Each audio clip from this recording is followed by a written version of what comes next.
avançando aqui, bora falar sobre mercado. Vamos entrar no tema de mercado da bola.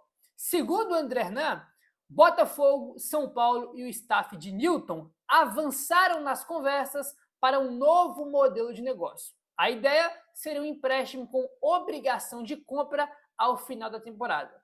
Os valores ainda estão sendo discutidos pelas partes. O jogador é muito bem avaliado pela comissão técnica de Dorival Júnior. Né? A gente até comentou em vídeos anteriores que, própria informação do André Hernan aqui, o Newton é um pedido do Dorival. O Dorival que é o jogador. E o São Paulo tem atrás dele aí. Já até comentando, o São Paulo não vai contratar jogador pagando, né, pelos direitos econômicos, só vai ser empréstimo livre ou via troca. Um desses três modelos aí, porque o São Paulo está nessa já há muito tempo. Né? Tem não sei quantas janelas que o São Paulo só contrata jogador nesse modelo. Inicialmente, o Botafogo queria vender o jogador, né? Uma vinda já definitiva aí, mas o São Paulo não vai fazer isso agora e as conversas estão avançando, caminhando aí para o empréstimo com obrigação de compra ao final da temporada. Os valores ainda estão sendo discutidos, né? Então tivemos um avanço aí, mas ainda tem estrada, né? Tem caminho ainda para percorrer para ter aí o negócio sacramentado. Né? Minha opinião sobre o jogador, já falei que eu não conheço bem, porque eu não me lembro de ter visto o jogo dele, tá? Já vi jogos do Botafogo, mas eu não me lembro, tá? Aí de ter prestado muita atenção no Newton, né? Então eu não lembro aí do jogador não ter uma opinião formada, né? Se é uma boa contratação, se não é. O fato é que o Dorival quer. O Dorival pediu e o São Paulo está indo atrás aí em busca do Newton. Né? Então, vamos aguardar aí novidades nos próximos dias. Hoje mesmo, quem sabe, temos aí mais novidades sobre isso aí. Beleza, rapaziada? Vamos avançando aqui agora. Bora falar aqui sobre um bastidor que saiu, sobre a reunião que teve da diretoria do São Paulo, né, que foi o Maciz aí, com o Diego Fernandes, tá? Olha só esse bastidor. Segundo Alexander Vieira, a reunião de Diego Fernandes e Maciz causou uma ciumeira e desconforto em alguns conselheiros do São Paulo, principalmente os que são favoráveis ao investimento da XP. Vale lembrar, também repercutimos isso aqui, né, quem acompanha sabe, tinha uma informação que o Globoesporte.com tinha trago que o São Paulo estava conversando com a XP, né, para ter algum tipo de investimento aí no São Paulo, né, um tipo de investimento, aporte, crédito, os name rights do Morumbi, né, estavam conversando sobre possibilidades. E os conselheiros do São Paulo, alguns deles, ficaram incomodados aí dessa reunião que o Diego teve com o Maciz. Ficaram incomodados aí, e os que ficaram incomodados é os que querem o investimento do São Paulo com a XP, tá? Começou um movimento interno que já tinha e ficou ainda mais forte de descredibilizar o Diego, com alegações até de envolvimento com Casares e Galápagos. Olha isso, cara. Os caras lá ficaram com ciúmes do Diego Fernandes e começaram a descredibilizar ele. Começou um movimento para descredibilizar o Diego Fernandes por causa de ciúmes, simplesmente isso, né? Isso só mostra, mais uma vez, tá? Aquilo que a gente sempre fala, rapaziada, que os conselheiros, não vou generalizar, falar todo mundo, né? Mas isso mostra, mais uma vez, que muitos e muitos conselheiros, né, para não dizer a maioria, estão mais preocupados com o lado pessoal do que com o que é melhor para o São Paulo. Isso aqui é mais uma prova. Eu não sei se o Diego Fernandes é bom, não sei se ele vai ter, sei lá, algum tipo de cargo, algum tipo de participação no futuro SAF do São Paulo, se ele só quer intermediar, né, aí uma possível venda do São Paulo para um grupo de investidor, não sei. E não sei se ele é bom, se ele é ruim, se ele é competente, se é incompetente, não sei. Nem quero saber disso agora. Isso é coisa para o futuro. O fato é, qualquer coisa aí que possa ser para mudar o estatuto, futura SAF, qualquer coisa que chegue novo no São Paulo, os caras estão primeiro preocupados aí no lado pessoal deles do que com o clube, tá? Aí, repetindo, isso não tem nada a ver com o Diego Fernandes. Só mostra mais uma vez que eles estão preocupados mais com eles do que com o clube. Entendeu? Isso aí deixa muito, muito claro. Muito, muito claro.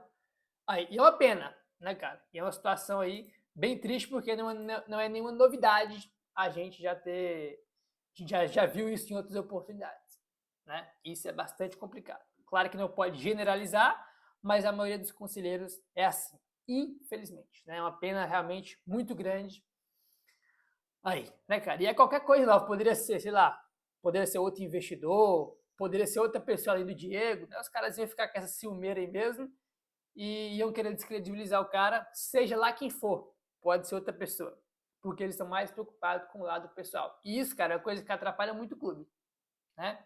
Que atrapalha bastante o clube. Um dos principais problemas que o São Paulo tem é o Conselho Deliberativo. Né? Conselho Deliberativo, político, né? Tá tudo incluído ali dentro do Conselho. E isso tudo, claro que atrapalha o São Paulo. Atrapalha o São Paulo. Né? Aí, rapaziada, o que acontece? Já pra gente emendar um assunto no outro, o Diego Fernandes lançou lá o São Paulo Day, tá? E no São Paulo Day, um dos participantes que estava no São Paulo Day é o Sami Dana, né? Que é o Samuel Dana. Ele não só estava participando do São Paulo Day, como ele era uma pessoa das várias que estava com o Diego Fernandes na reunião com o Assis. Tá? Ele participou dessa reunião. E o Samuel Dana, ele participa de um programa, né, que é o Pânico, aí da Jovem Pan. E lá no programa da Jovem Pan que ele participa, ele falou aqui, né, sobre um bastidor que aconteceu. Ó. Abre aspas por Samuel Dana, que estava, né, na reunião com o Assis. Ainda no meio da reunião, ligou o herdeiro da Ferrari e disse o seguinte: presidente, vou virar São Paulino se virar SAF. Foi o que falou aí, né, o Samidana, tá? Ele que estava participando da reunião, ele falou que o herdeiro da Ferrari ligou no meio da reunião e falou para o Assis que o herdeiro, né, que ele iria virar São Paulino caso o São Paulo virasse SAF. O herdeiro da Ferrari, segundo contou o Samuel Dana lá no Pânico da Jovem Pan, né? Ele que estava aí participando da reunião, né? Claro que isso aqui claro que é no sentido de, ó, se virar SAF, tô aqui, ó, tem interesse. Me pareceu ser isso, né? Pelo menos foi a interpretação que eu tive com essa declaração aqui do Samidana, né? Mas enfim, acho que independente de qualquer coisa, rapaziada, acho que a gente não tem que pensar necessariamente em SAF agora, a gente tem que pensar em mudar o estatuto, né? Porque não tem como São Paulo de hoje para amanhã virar uma SAF, não pode, né? O que tem que se preocupar agora é em mudar o estatuto, né, cara? Mudar o estatuto, fazer mudança, modernizar o estatuto, porque o São Paulo é mais velho que ele, né? São Paulo o estatuto do São Paulo é de 200 anos atrás, né? Muito atrasado e precisa modernizar. Então, acho que o mais importante agora é tentar mudar o estatuto, né? Aí depois, se vai virar SAF ou não, outro assunto. Se virar SAF, quem vai ser o comprador já é outro assunto. São assuntos mais avançados e a gente está longe disso ainda. A questão é mudar o estatuto aí do São Paulo, né? Mas, enfim, o que você achou sobre isso? Dá o papo reto aí nos comentários. Certo, rapaziada? Vamos avançando aqui para a gente mudar de assunto? E, rapaz, olha só esse levantamento aqui. Isso aqui diz muita coisa, tá? Olha só.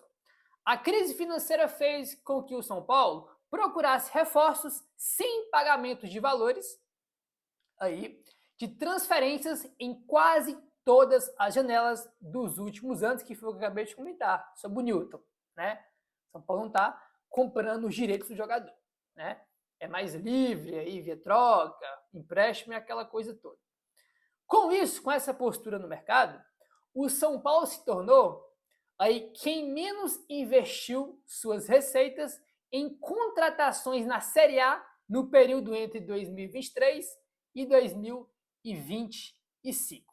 Um relatório convocado aí pela Gestão e Futebol Outfield e Galápagos Capital classificou 14 clubes da Série A entre 2023 e 2025 pela porcentagem de receitas que foram investidas em contratações. E o São Paulo é o lanterna no quesito, tá bom? O time do Morumbis arrecadou 2,5 bilhões no período de 3 anos e gastou apenas 255 milhões com contratações. Resumindo, o São Paulo gastou apenas 10% da sua receita nesse período em contratações.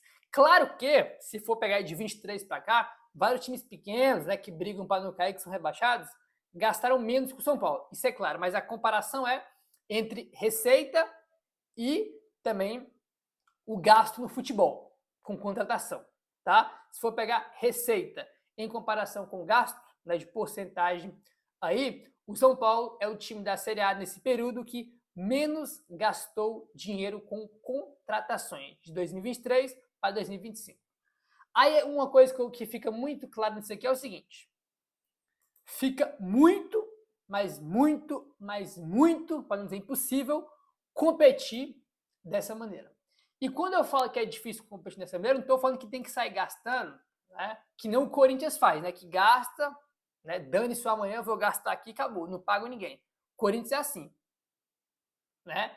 E eu não estou falando que tem que fazer isso, jamais. Eu nem sou do time que concorda com esse tipo de coisa.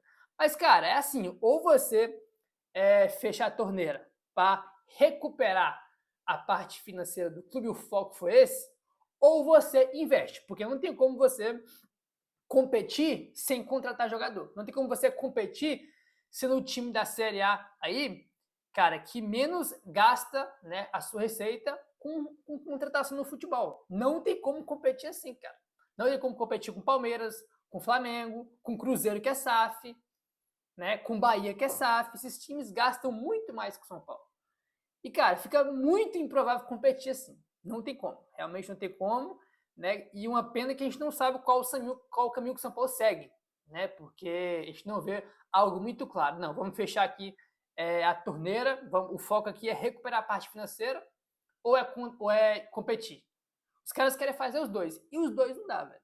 Sinceramente, os dois não dá. Não tem como você competir, querer disputar Brasileiro, Libertadores aí, se você não gasta com reforço, com contratação. É só você olhar como é que tá a situação do São Paulo hoje, cara. Você vai terminar agora a primeira parte da temporada, cara, aí com 3 zagueiros. Né? No último jogo tinha 2 só. No penúltimo jogo, né? Porque no último jogo já tinha o Tolói. Né? E dos 2 zagueiros não é um garoto da base, que tinha 2 jogos até então. Né? Então, cara, não tem como você competir assim, cara. Não tem como você competir desse jeito. E repetindo, eu falo isso, mas não significa que eu acho que tem que sair gastando igual o Corinthians gasta, por exemplo. Não. Tá? Eu acho que o São Paulo realmente tem que gastar menos aí e recuperar a parte financeira. Não tem o que fazer. Entendeu? Mas tem que deixar claro que com esse caminho que eu tô falando, não tem como competir. Não dá para esperar título, não dá para esperar aí competir com os principais times do Brasil. Não tem como. Isso fica muito claro. Né? Então, pegando aí de 2023 para 2025, pegando a receita do clube, aí, em comparação ao gasto de contratações, São Paulo é o time que menos gastou. Né? São Paulo gastou apenas 10% da sua receita, cara. 10% da receita São Paulo gastou em contratação. É muito pouco. Né? Aí fica muito difícil exigir título, exigir times melhores, porque os caras, né, não estão gastando. Tá? Aí realmente fica uma situação bem difícil. Bem difícil aí. E mais o janela, né, que o São Paulo vai só buscar jogador livre ou por empréstimo. Né?